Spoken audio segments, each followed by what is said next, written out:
TG and PK, it's 97.5 The Zone. We are joined by Mitch Harper, BYU Cougar insider for The Zone. Mitch, good morning.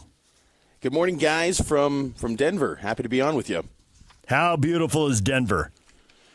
There was a little bit of snow a couple nights ago, late, but today it's sunny. It's going to be highs in the high 50s, low 60s, so it should be a really nice day. And I think there's going to be a lot of good basketball inside Ball Arena where the Nuggets play, so it should be fun. As you look at VCU from the BYU perspective, what would concern you?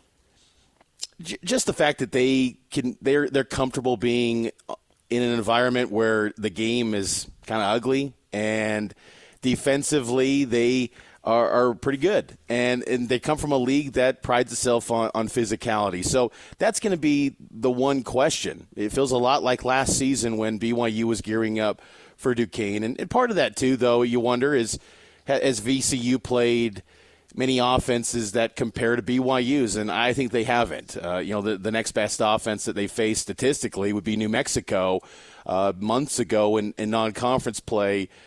So they haven't seen a team that like BYU that has the offensive firepower like the Cougars. And dare I say, guys, maybe for the first time going into a tournament, BYU's got the edge on athletes too, which I don't think I've ever said with a BYU NCAA tournament bid. So I think that VCU's just style and their efficiency at times offensively as well. They're the number one offense in the A-10. That can be concerning too. When you talk about VCU's defense and physical style, how aggressive do you think they'll be on the perimeter, and will it get BYU turning the ball over? Because that seems like the quickest, shortest path to disaster for the Cougars. And I just wonder if VCU, nobody's Houston, but is VCU, in that style in Houston light, and are they good enough at it to get BYU to cough up the ball? That's the big question is that, I think that first media timeout's going to tell us a lot, because we've seen Kevin Young have a quick hook on Yegor, them in games where physical pressure-filled guard lines get after him. And before the under-16, Kevin Young switching him out and going to Dallin Hall. I don't think VCU can come anywhere close to what Houston does, because Houston's defense is simply jarring. It's just, even for a BYU team that faced it once in January, they seemed stunned last week still in Kansas City. So I don't think VCU's quite anywhere close to that level, but if they have success early, they're going to have belief. I mean, last year BYU was down 9-0 to Duquesne. They didn't score their first field goal in the first 6 minutes. BYU can't afford to have a start like that again. They just can't. They have to get off to a fast start. I was talking to Richie Saunders yesterday in the open practice day, and he just said the start is critical. He said they have to impose their style of play on the game right away, and that's going to be a big key for BYU, because, and you guys know, we've seen many years where BYU gets these slow starts in the NCAA tournament. For every strong start against a Syracuse here in Denver, where they were shredding that 2-3 zone, they've had some duds, and they just dig themselves out of a hole. They've got to get off to a fast start, because if they have a slow start, I think doubt will start to creep in, and suddenly that VCU team looks a little more like Houston when you're trying to dig yourself out of a hole. Has there been much talk of Odom taking off? Yeah, I think that's the speculation. There hasn't been much chatter. I unfortunately wasn't in the VCU press conference to toss a question his way about that. But there's been a lot of chatter about, the Virginia job potentially for him. And, he was asked about the UMBC upset that he pulled off in 2018 and, some of the successes he's had in the NCAA tournament with that. But, there's chatter behind the scenes, but I haven't heard anything on the record from him about, how, invested he is into this team. And, you wonder with these coaches, if there is one foot out the door potentially, and how it can affect the team. You saw it with West Virginia. I thought they faded and didn't look anything like the team they were early in Big 12 play. And then, Darian DeVries goes to Indiana. You wonder how long he was committed to the Hoosiers, and if that had any sort of impact. We'll see if that has an impact on VCU potentially today. With the little bit of time you get around the team and the players, whether it's the press conference or the open workout they do, did you get any sense for the level of confidence, the level of tension, the level of just how they're carrying themselves, and try to get a read on the vibe? I did, and that was a big angle for me was the confidence and guys like Dallin Hall, Fousseyni Traore, guys that are going through this the second time. Trevin Nell had a previous experience last year at the NCAA tournament, but it was the COVID bubble, and it really wasn't the traditional NCAA tournament. This is the first time in a while where BYU's got a lot of experience at the NCAA tournament. Same with Mawit Mag, who he's going through his third NCAA tournament. He had 2 with Rutgers. So there seems to be – it's not this, the bright lights or awe-inspiring. They feel like they belong, and this is what they've been playing for all year, is to have their best basketball in March. That's been the theme from Kevin Young all along. When they were, 6-6 and just in the middle of the pack in the Big 12, Kevin Young wasn't panicking. He just consistently talked about playing their best basketball at this time. And, the sense around the team, too, is it's not this, we got to show up. It's just, go do what you do. And because they've had wins at Iowa State and Arizona, and they've looked like one of the best teams, not only in the Big 12, but in college basketball in stretches of this season. Go show it. Play like that today in Denver. So I don't think there's been a nervousness or any sort of lack of confidence. This team seems like a pretty confident group, and they believe that they can potentially make a run if they get off to a strong start today.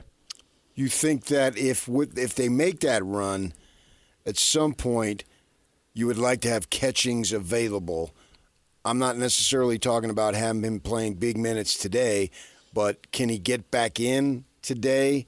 And you got to win today before you have the next game. I understand that. But they may need him out down the line, and this might be a good opportunity to bring him back. What do you see about that one? Yeah, he said to me in open locker room that he was cleared on Monday and that he is available to go. And you wonder if BYU's gotten so much of a rhythm right now that maybe there are not minutes to be had. But I'm with you, PK. I feel like Cannon Catchings can be an X factor because that talent, I think Yegor's in the same realm where he can be a huge difference. If BYU is going to have a special weekend and they do things they haven't done before, they got to have talents like Yegor, like Cannon Catchings have a big impact. So he is available, he said.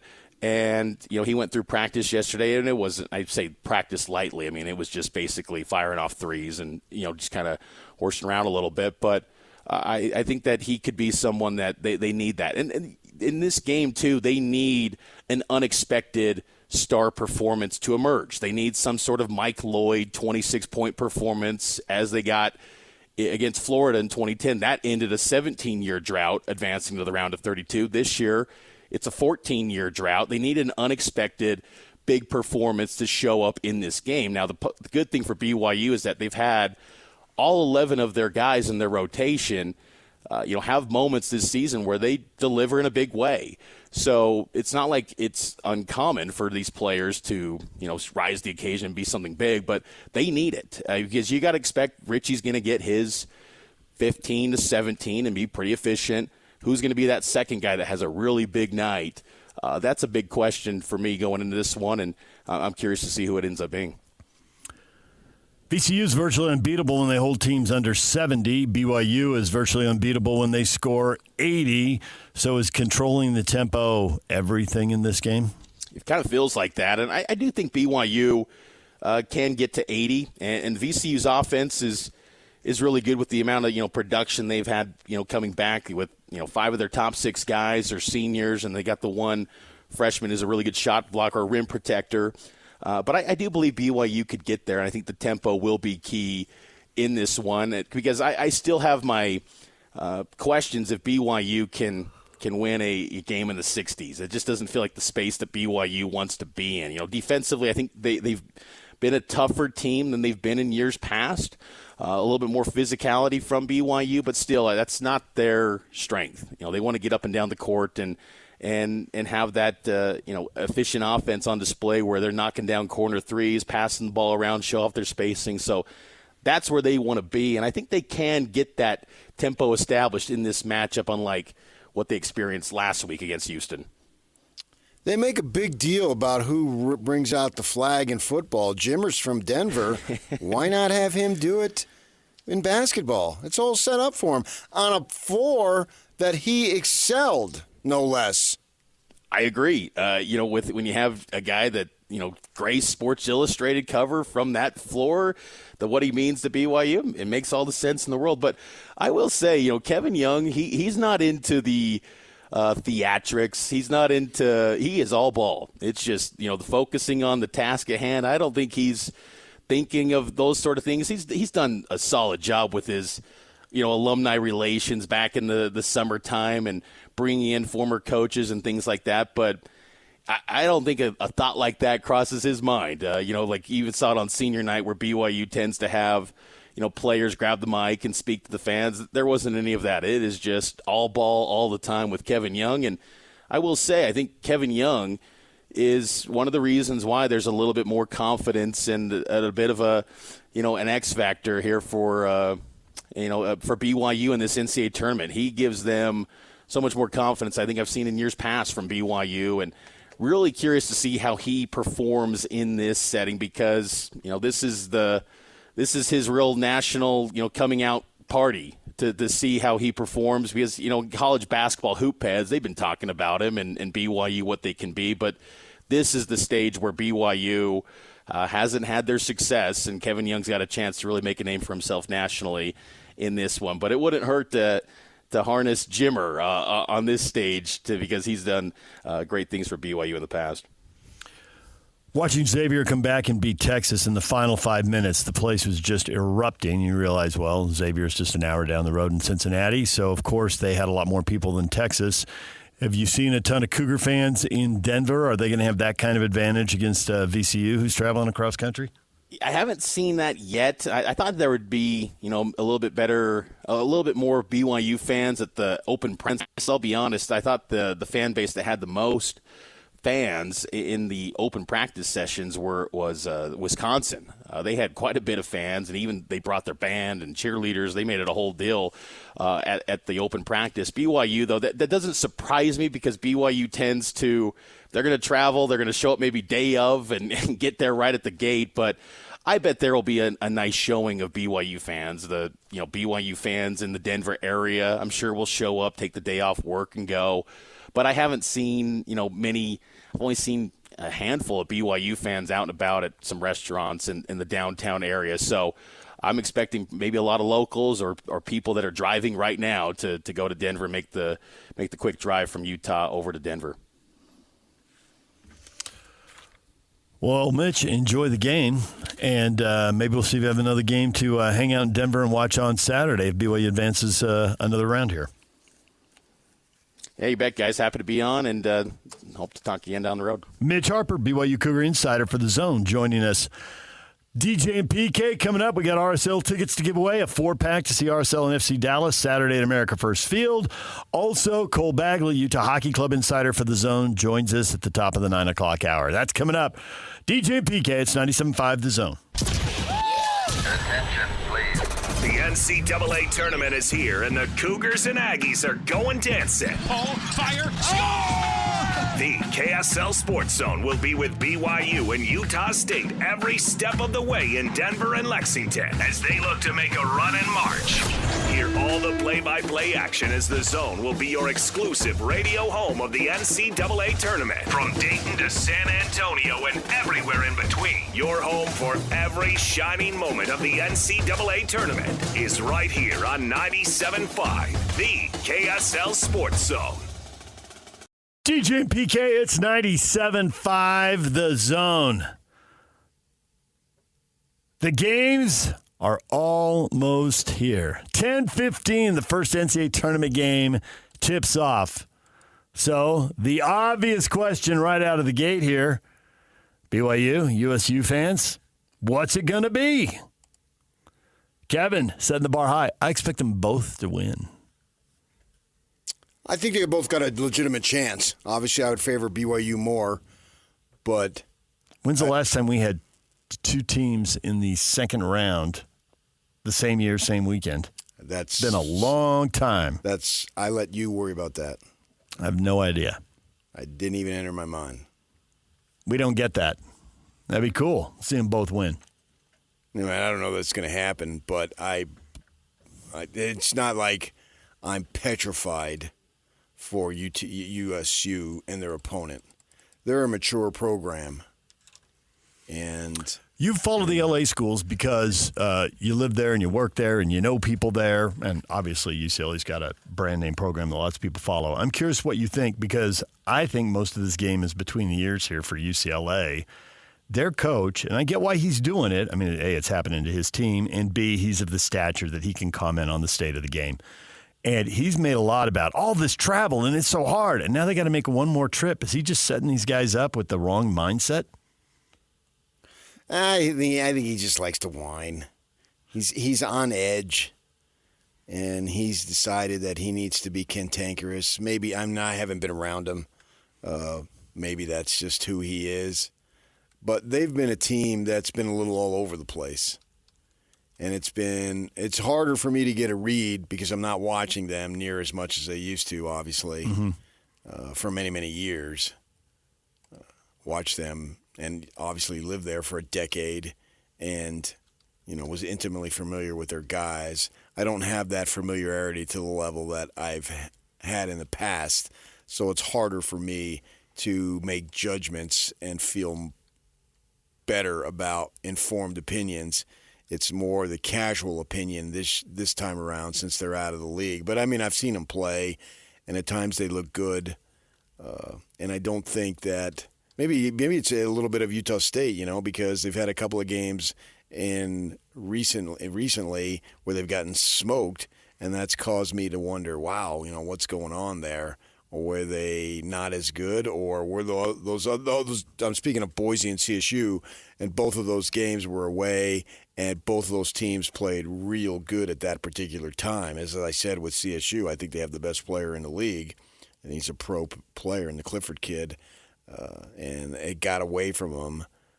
What does that mean? It clouds my judgment a little bit. And, I asked Calhoun about that because if it had happened in January, we wouldn't think it's as big of a deal, but it happened later in the season. So that makes me wonder what's going on, and maybe they're not as good as I thought, because I thought they would be decent, and they exceeded it, I will say that.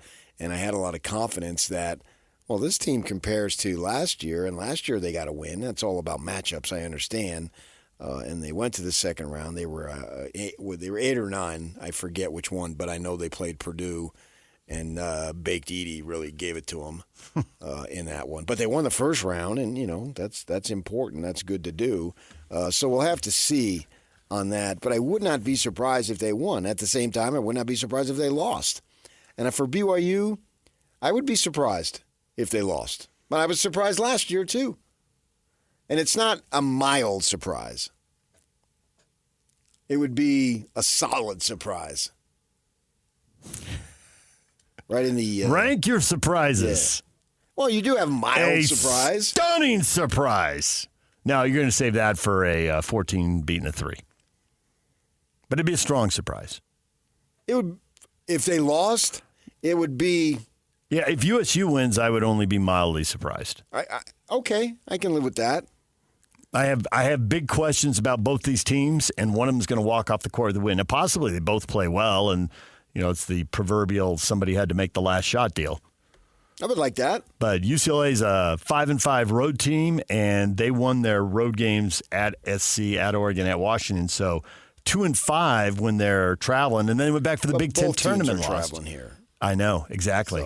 So and Jake Scott told me, and he's probably listening right now, he told me while I was gone, you made a big deal with the guests on the travel. He brought that up yesterday. He said you put a lot of emphasis on the travel. Yeah, I think VCU got a bad break having to come out here and play BYU. I think that's an advantage for the Cougars, staying in the time zone. Yeah. And I bring it up with UCLA because Cronin's brought it up, and he's brought it up nonstop. Yeah, but that was an accumulative effect of travel. And I just wonder if it's a cumulative effect. A whole season to talk about it, and it hasn't gone well if UCLA is going out there with the wrong mindset. And you seem to dismiss it, which surprises me because you're a big Who's got the chip on their shoulder? Who's got the wrong mindset? I don't have a feel for it. I mean, I've seen BYU win in Denver. I've seen them lose in Denver. Yeah, McNamara went off there for Syracuse. And I was there when back Jimmer in won? the days when I used to travel a lot more.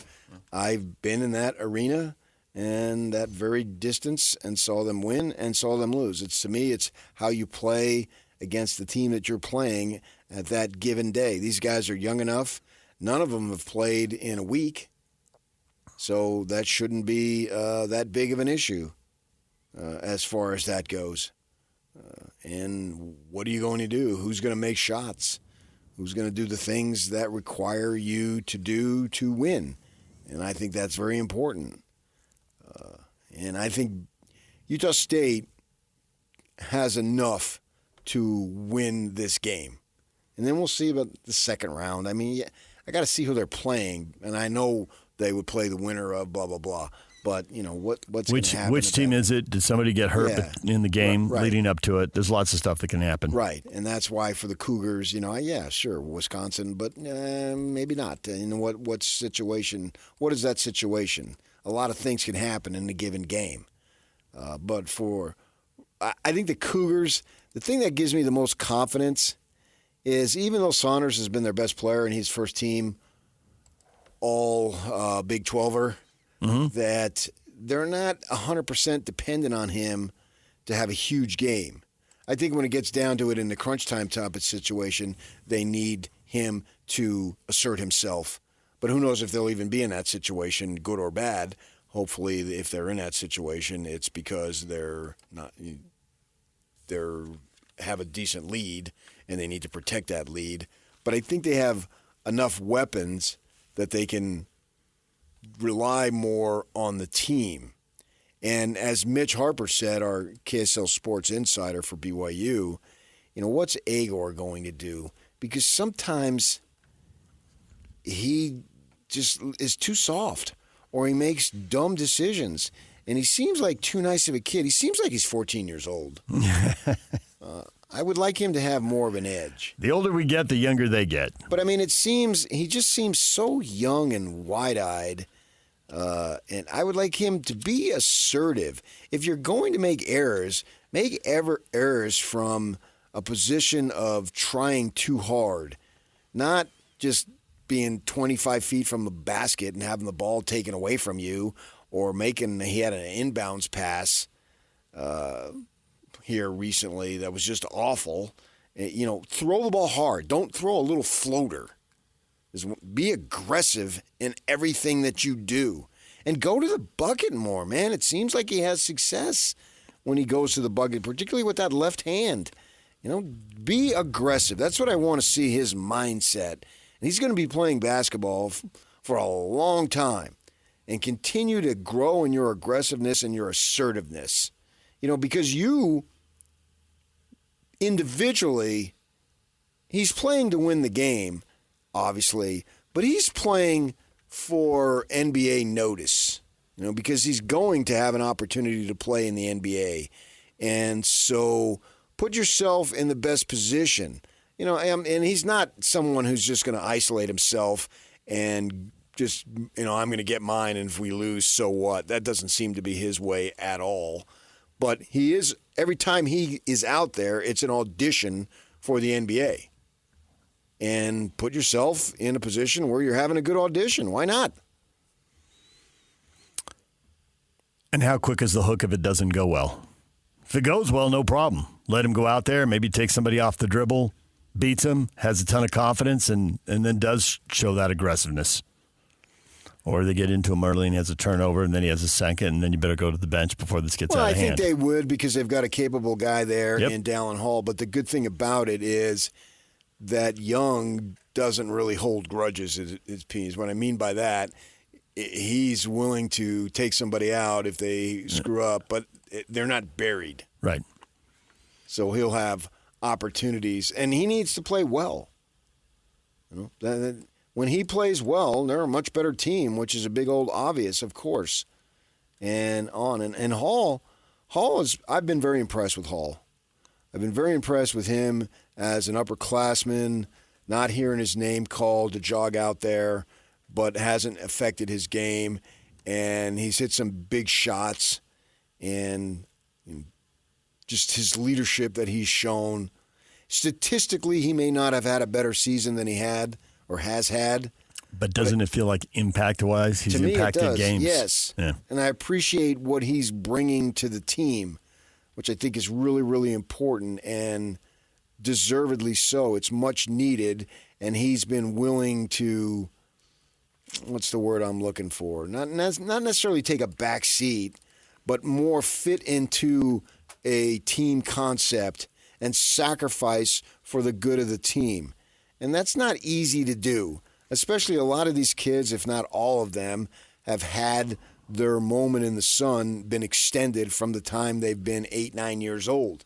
They've normally been one of the better, or if not that, the best player on the floor most of the time. And then you get into this situation and you've had to sacrifice a little bit. And I've been very impressed with him willing to do that for the sake of winning games. Got a poll question up.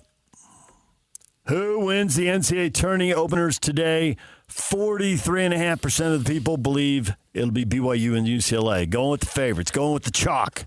Cougars favored by 3.5, UCLA by 5.5. 28% think the local sweep. It'll be BYU and USU. And then 13% for VCU and UCLA, 15% for VCU and USU. So looks like about 70% of the people think the Cougars are going to win. And I think that's legitimate expectation. I'd probably go a little bit higher. I'd probably go about, my level of confidence for these guys is up about 80% for the Cougars. And see, I think that you're looking at it logically, rationally, trying to assess things. I think there might be some Ute fans in here going, BYU's going down, click. Or some other fans, BYU fans, who just feel like lower expectations, cushion the blow. You're nervous now. Now it is literally play well and advance or not, and the season is over. And the thing about college basketball, when the season is over, it is so abrupt because you ride this high, and the BYU team has had plenty of highs this year. Obviously, we can recite them, the Kansas blowout and the Arizona and Iowa State wins, which were just great wins, and they got Iowa State the second time, and that was a high. You got smoked by Houston, but they've smoked pretty much everybody. They're like Willie Nelson and Snoop Dogg. They're just smoking all the time. Yeah. Every time you turn around, they're lighting up, and that's who they are. I picked them to go to the Final Four because I think they have a formula that allows them to succeed no matter what the situations are. We'll see how that plays out. I would like to see a Big 12 team get in the Final Four since we've heard so much about the SEC, and that's why my guy Ken Pomeroy, not the country singer, the other Ken Pomeroy, that way to clarify. He has said, well, maybe they're a little overrated. We shall see. And this, I don't judge by bowl wins on your quality of your conference, and I know they like to put that graphic up. I think that's now outdated because guys sit out. Yep. And so that doesn't matter. But I think in basketball, I think it definitely matters, and I also think there's a carryover from year to year because you're still dealing with human beings no matter how many analytics and metrics and numbers they have at their disposal. You're still dealing with human beings, which is why North Carolina's getting in and West Virginia didn't. I don't think it's ever been more clear than looking at the selection committee and the decisions they made about teams on the bubble. Oklahoma, Texas, and Carolina got in, and Drake and Boise State and UC Irvine didn't. And even when you set the power leagues aside, San Diego State got in. Well, they were just in a Sweet 16, and they were just in the championship game in the last couple of years. And the other schools weren't, and they got in. Yeah. It's like every time it comes down to what's your recent history, what's your long-term power, your brand. Mm-hmm. It's just, and they can have all the metrics they want and all that, but unless they never ever mention the teams and it's just, team and they have some letter code or something for them, I don't see how you can dismiss that. Subconsciously, it has an impact. You're out there splitting hairs between these teams anyway. There isn't that much difference. They've got these different things, and, in like 4 categories, your numbers look really good, and then these 3 categories over here, your numbers aren't nearly as good. And you're always juggling and splitting hairs. So that subconscious stuff seems to matter. Yeah, and I think BYU success this year will help seed next year. Yeah, I've always believed that. Yep. And so from that perspective, it's important that they show well. And validate their season. Validate next year. Validate going I'm forward. talking about next year. Yeah, I get it. I mean, I don't see how you can watch what the selection committee did this year and not think, yeah, we want to have that in our back pocket going forward. I think for BYU and the NCAAs this year, it's just an appetizer for what potentially is to come. And if As he's they ramp this thing up. Yeah, and if he's already got the freaking number one recruit. Get out of town. A black kid, non-Mormon LDS kid from Boston area coming out here. This is crazy, man. This should not happen. It doesn't happen. It's never happened, but yet it is. And if you can get this kid, then you literally can get any kid. That's fact. And I think on top of that, we also heard him say at the podium at the tournament in Denver yesterday, he was talking about, I'm paraphrasing, but he's basically talking about the value of older kids. And so as much as we talk about recruiting, I think, and they did all right for themselves in the transfer portal, but it sounds to me like he's going to double down on that. Well, I think everybody is, if you can. I think every team would literally remake their roster with 10 new guys if they got 10 guys that they felt were better than the 10 guys that they already have on their team. And so, yes, and why not? Get as much talent as you possibly can. And if you get off to a slow start, so what? Yeah, you're in a power league where that's much easier to overcome now. Yeah, and they got off to a slow start. And Kevin Young did an outstanding job this year. He's lived up, in my mind, to expectations. But the expectations this year are here, and the expectations next year are way higher. He's holding his second hand much higher, people. It's way above his head. Yeah, obviously. And I believe that he'll get some guys. Because if it's not just high school kids that, I want to go to the NBA. It's freshman kids, it's sophomore kids in college, it's junior kids in college, and a senior kid, I want to go to the NBA, and if he's going to help me get there, the possibilities are limitless with him and his rep and the money that apparently they have available. DJ PK, it's 97.5, The Zone. Cole Bagley, Utah Hockey Club insider for The Zone. At the top of the hour, we'll give away RSL tickets to see FC Dallas right after the break. Stay with us. So you think you know everything about college basketball, huh? These people are not dumb. They're very smart. Okay, smart guy. Time to put that knowledge to the test and go head-to-head with the Zone staff. It's another edition of KSL Sports Basketball Mayhem. Log on right now at KSLSports.com to fill out your bracket. The listener with the top bracket will receive $1,000 of cold, hard cash. And if you finish with a better bracket than... let's see here. Who can we pick on? How about Jeremiah Jensen? You'll be entered into a drawing to win $500. It's KSL Sports Basketball Mayhem, powered by Omada Real Estate. Download the free Omada app today from the real estate experts at the Stern Team. DJ PK, RSL tickets. If you want a 4-pack to see RSL and FC Dallas Saturday in America First Field, call now. Caller 12-801-575-ZONE wins a 4-pack of tickets. Caller 12-801-575-ZONE. You go see RSL and FC Dallas Saturday night, America First Field. DJ PK, it's 97.5 The Zone. Breaking news. Shams is reporting the Celtics are selling for $6.1 billion. That's the largest sale for a sports franchise in North America. And will the new owners want to pay the luxury tax and the second apron, or are they going to move somebody who's really good and break that team up? Oh, I think they're going to move the team. They're not going to keep him in Boston. Where are they going? That's a dead area. Where are they headed? Nashville, Portland. All these hot communities. The baseball expansion cities. That's what came to mind. Utah County. Montreal. They might move to Utah County, and Hatback buys them, and then he doesn't have to travel as much. You will not outbid us for college players or NBA teams. This has always been a two-team state. Yeah, I mean, Get a second hockey New team. New York can have two. Why can't we? Why can't we? Absolutely. I'm Exactly. on board. Yeah.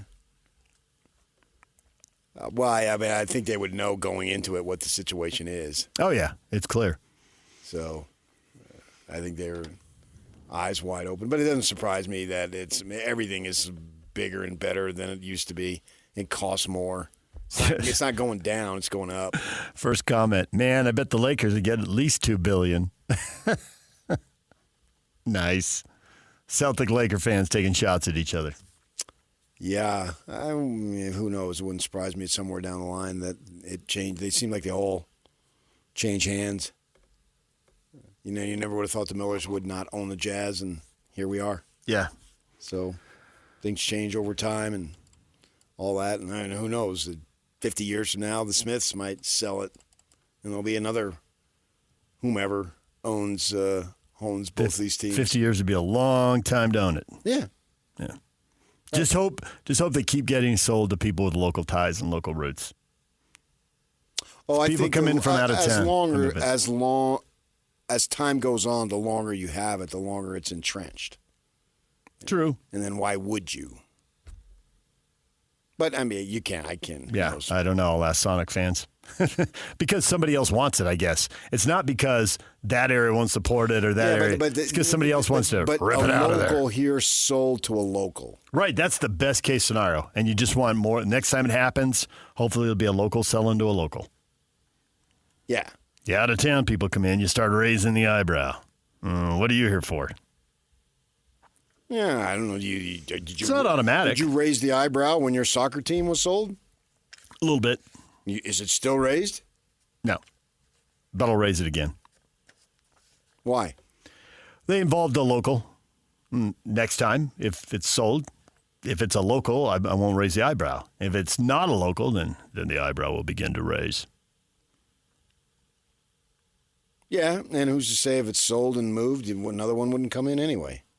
There is that. That usually takes a while, but it has happened. Houston lost a football team and got it back. Baltimore lost a football team and got it back. Cleveland lost a football team and got it back. It's happened. But Charlotte? Yeah. Charlotte in basketball, yeah. New Orleans? Eventually, yeah. They lost out for a generation, but New Orleans did get basketball back. DJ and PK, it's 97.5 The Zone. You give those tickets away, Yak? All right, people can stop calling. Yeah, Michael just won, and he was very excited because it's his first time ever winning a radio contest. Oh, way to break through, Michael. Cole Bagley, Utah Hockey Club insider for The Zone, joins us next. Big game with the Sabres tonight. Getting to the end of the road here in the NHL season. We'll talk with him about that next.